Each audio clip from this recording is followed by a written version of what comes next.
Hi, good morning to all of you. पिछले class में मैंने मोशन चैप्टर के कुछ टॉपिक्स को पढ़ाया। आज फिर से इसी चैप्टर के कुछ रेस्ट क्वेश्चंस को टॉपिक्स को हम लोग डिस्कस करेंगे। तो चलिए, पहला टॉपिक है एक्सेलरेशन। एक्सेलरेशन है क्या? तो the rate of change of velocity is called as acceleration. Velocity जिस अकॉर्डिंग से जिस कंपैरिजन में चेंज होती है उसे कहते हैं acceleration. Acceleration equals to change in velocity by time interval v minus u by t. v क्या है? तो चेंज इन वेलोसिटी का मतलब कि if a is the final initial position and b is the final position, a अगर starting position है और b final position है, then v minus u equals to change in velocity. v क्या है? v minus u equals to change in velocity. बोलता है SI unit of acceleration is metre per second square. Velocity का SI unit होता था metre per second और acceleration का SI unit है metre per second square. Retardation क्या है?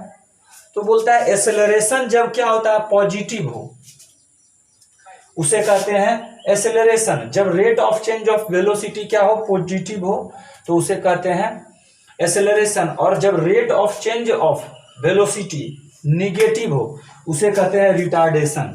बोलता है if the velocity of a body decreases with time, अगर rate of change of velocity time के अकॉर्डिंग में क्या रहे?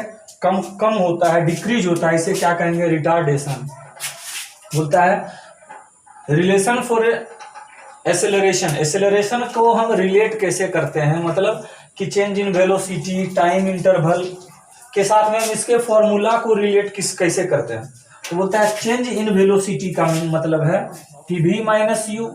चेंज इन वेलोसिटी का मतलब final position minus initial position, time equals to t, then acceleration equals to change in velocity by time, change in velocity by time, v minus u by t, then a equals to v minus u by t। अगर हम क्या करते हैं? इसको cross multiply करते हैं, then at equals to v minus u, at equals to v minus u। अब क्या होता है? इसके पोजीशंस को हम जब चेंज कर देते हैं, then v equals to u plus at, v equals to u plus at। मतलब कि ये v क्या है? ये final position equals to initial position plus acceleration into time.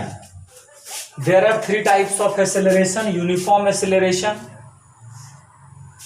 Variable acceleration and acceleration due to gravity. मतलब acceleration के three types हैं: uniform acceleration, variable या non uniform acceleration and acceleration due to gravity. तो पहला topic है हमारा uniform acceleration. Uniform acceleration क्या है? तो बोलता है एक्सेलरेशन का मतलब ही है rate of change of velocity with time. Then uniform acceleration means when equal changes in velocity, when equal changes in velocity take place in equal interval of time.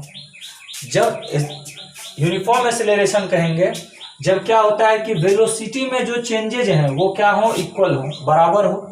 मतलब वेलोसिटी बराबर बराबर चेंज होता हो किसके अकॉर्डिंग?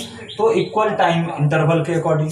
फॉर एग्जांपल जैसे motion of a body, कोई भी object जो क्या हो रहा है? ऊपर से नीचे गिर रहा है, फ्री फॉल हो रहा है ऊपर से, इसका मोशन हमेशा क्या रहेगा? यूनिफॉर्म। क्यों? क्योंकि वहां पे कोई उसके मोशन को अपोज करने वाला नहीं, वो क्या? फ्री फॉल है, एकदम फ्रीली फॉल कर रहा है, गिर रहा है। सेकेंड है वेरिएबल एक्सेलरेशन। वेरिएबल एक्सेलरेशन को नॉन यूनिफॉर्म भी कहते हैं। क्यों? क्योंकि ये क्या हो रहा है? इसके एक्सेलरेशन वेरीज कर रहे हैं, इसके एक्सेलरेशन वेरी कर रहे हैं। वेरी का मतलब अलग अलग, हम लोग पढ़े हैं। वेरी का मतलब है डिफरेंट, अलग अलग। तो बोलता है इफ चेंजेज इन वेलोसिटी, अगर वेलोसिटी में चेंज क्या हो? अनइक्वल हो, वेरीज हो। मतलब कि if changes in velocity varies, अगर वेलोसिटी में जो चेंज है वो वेरी करता हो, अलग अलग होता हो, कब? तो सेम इंटरवल ऑफ टाइम, जब उनके इंटरवल्स जो है टाइम के वो क्या हो, सेम हो, टाइम सेम हो, लेकिन जो चेंजेज हैं वेलोसिटी में वो क्या रहे, वेरी करते हो। फॉर एग्जांपल जैसे मोशन ऑफ ए कार, एक कार का मोशन कहाँ पे, तो कोई भीड़ वाले जगह में किसी कार का पोजीशन। फॉर एग्जांपल जैसे कि कोई फुटबॉलर जो क्या कर रहा है, ग्राउंड पे दौड़ रहा है, तो इसके एसेलरेशन जो है, वेलोसिटी जो है वो क्या होगा, अलग अलग होगा। जब किसी जगह पे ज्यादा क्राउडेड प्लेस होगा 5-6 प्लेयर का, वहां पे उनका स्पीड, उनका वेलोसिटी क्या होगा, एसेलरेशन अलग होगा। जहां फ्री है, नो मैन ग्राउंड है, जहां पे नो मैन्स लैंड है, वहां पे क्या होगा, तो उनके स्पीड्स में, एसेलरेशंस में इंक्रीजमेंट आएंगे। तो ये हो गया वेरिएबल एसेलरेशन। अगला है एसेलरेशन ड्यू टू ग्रेविटी। तो ग्रेविटी पहले पढ़ समझ लेते हैं टॉपिक्स को। एसेलरेशन ड्यू टू, एसेलरेशन कारण, किसके कारण, तो ग्रेविटी। ग्रेविटी है क्या, तो बोलता है our earth is a big magnet, हमारा अर्थ क्या है, एक बहुत बड़ा चुंबक है, और ये क्या करता है, तो अपने तरफ, टुवर्ड्स इटसेल्फ, अपने तरफ किसी भी ऑब्जेक्ट को खींचता है एक फोर्स से।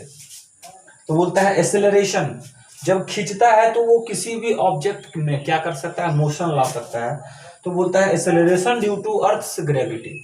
मतलब इसका कि ये तभी पॉसिबल है जब हम क्या करते हैं, किसी बॉडी को फ्री फॉल होने के लिए छोड़ते हैं। मतलब कोई बॉडी जब क्या होता है, फॉल्स फ्रीली, गिरता हो freely, then the acceleration produced, तब जो एसेलरेशन प्रोड्यूस होता है किसके कारण, अर्थ के ग्रेविटी के कारण, इसे कहते हैं एसेलरेशन ड्यू टू ग्रेविटी। मतलब कि when a body falls freely, जब कोई ऑब्जेक्ट क्या होता है, तो ऊपर से फ्रीली फॉल करता है, ऊपर से फ्रीली फॉल करता है, और उसके कारण जो उसके पोजीशंस में, उसके स्टेट में जो चेंजिंग आते हैं, जो एसेलरेशन प्रोड्यूस होता है, इसे क्या कहते हैं, एसेलरेशन ड्यू टू ग्रेविटी। अब है कि ये जो एसेलरेशन ड्यू टू ग्रेविटी है कब बढ़ेगा और कब घटेगा। मतलब कि एसेलरेशन, कोई बॉडी जो फ्री फॉल कर रहा है उसका एसेलरेशन कब बढ़ेगा और कब घटेगा, तो जब कभी हम अर्थ के फोर्स ऑफ ग्रेविटी के अगेंस्ट किसी भी चीज को फेंकेंगे तो उसका एसेलरेशन जो है वो टाइम के अकॉर्डिंग क्या होगा, घटेगा। मतलब कि अगर अर्थ जो है किसी भी ऑब्जेक्ट को अपने तरफ खींच रही है, मतलब ऊपर से नीचे की तरफ, और हम किसी बॉल को क्या करते हैं, ऊपर की तरफ फेंकेंगे, तो अर्थ भी अपने फोर्स को एक्सर्ट कर रही है, अप्लाई कर रही है, और हम भी ऊपर जाने के लिए अपने फोर्स को।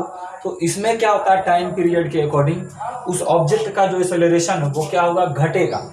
और अगर किसी भी ऑब्जेक्ट को हम क्या करेंगे, ऊपर से नीचे फेंकेंगे, तो उसका एसेलरेशन क्या होगा, बढ़ेगा। क्यों, क्योंकि पहला तो उस ऑब्जेक्ट का मोटो ये है, एम ये है कि वो नीचे आए, मतलब वो नीचे आने के लिए अपने फोर्स को लगाएगी, और अर्थ भी क्या करेगा, उसको अपने फोर्स से, ग्रेविटेशनल फोर्स से खींचेगा।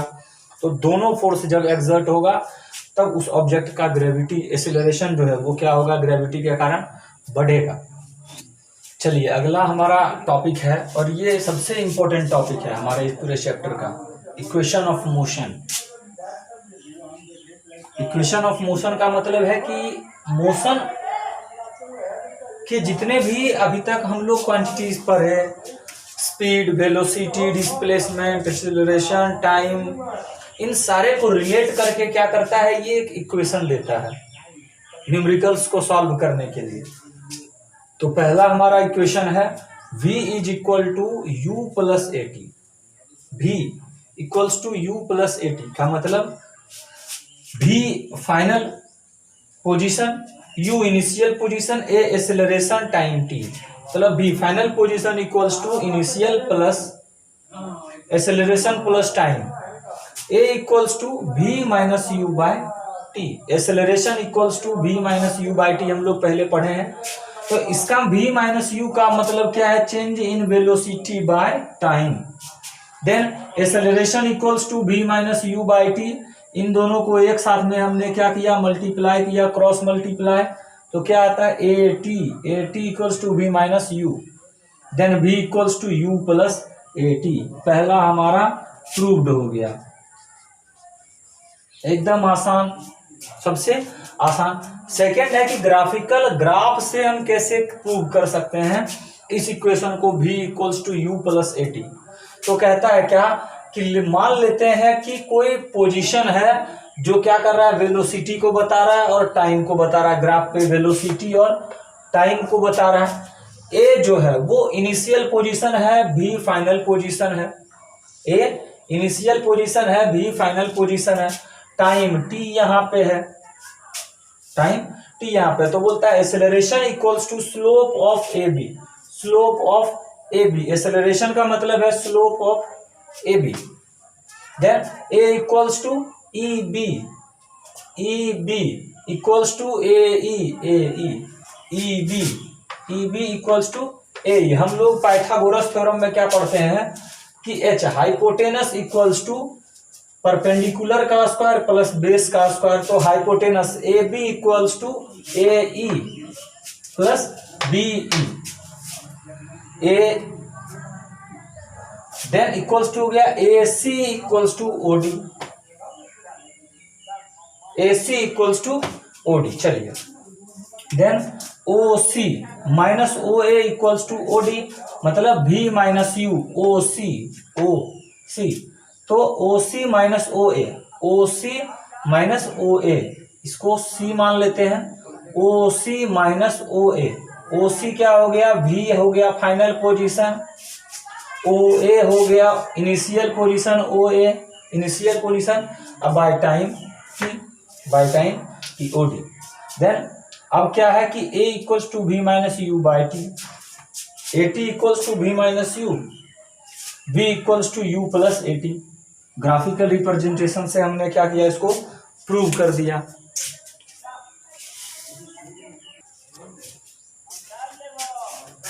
आज के लिए बस इतना ही। अगले क्लास में मैं इसके दो और इक्वेशंस को क्या करूंगा, डिस्कस कर दूंगा। और जो ग्राफ्स हैं, फॉर एग्जांपल जैसे distance time graph, velocity time graph, acceleration time graph, इन सारे टॉपिक्स को मैं क्या करूंगा, अगले क्लास में डिस्कस कर दूंगा। Thank you and have a nice.